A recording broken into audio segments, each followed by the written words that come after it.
Hi kaibigan, gusto mo bang i-recover ang mga deleted chats? Yun bang mga chats noong nakarang taon, ngayong araw o nakalipas na araw ay makikita natin ang mga chats gamit lamang ang messenger setting ng ating phone. So ito po ay features ni Messenger at Facebook na pwede natin malaman ang lahat ng mga message doon sa ating Facebook at Messenger.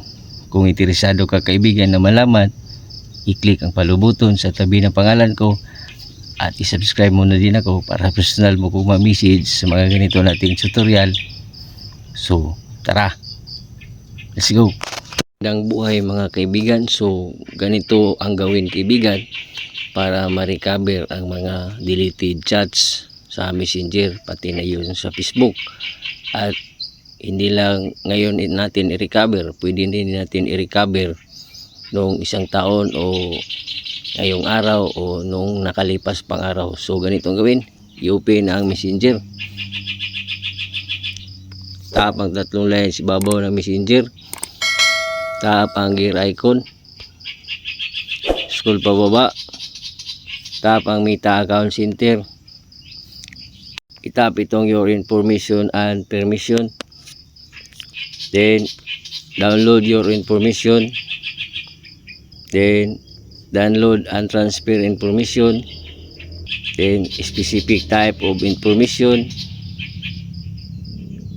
then piliin mo lang itong message. Okay, tap natin ang next, then download to device, pilihan mo lang,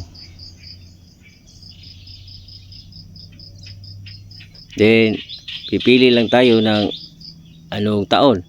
Yan, kikita po natin dyan ang anong taon. Okay, then depende na po sa atin, pwede din natin i-edit. Yan, ganun ba? So pipiliin lang natin to.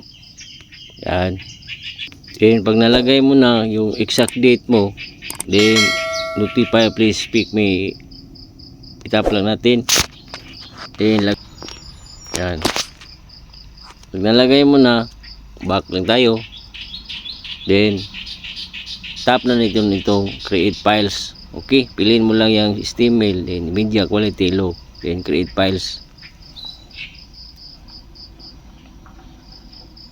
and your information is being prepared for downloads. Okay, at makikita po natin yung nilagay nating specific information 2018 to October, February 18, 2025 at until February 19. Okay, yan, pupuntahan natin ang ating Facebook app kasi nga doon ito mag-notify.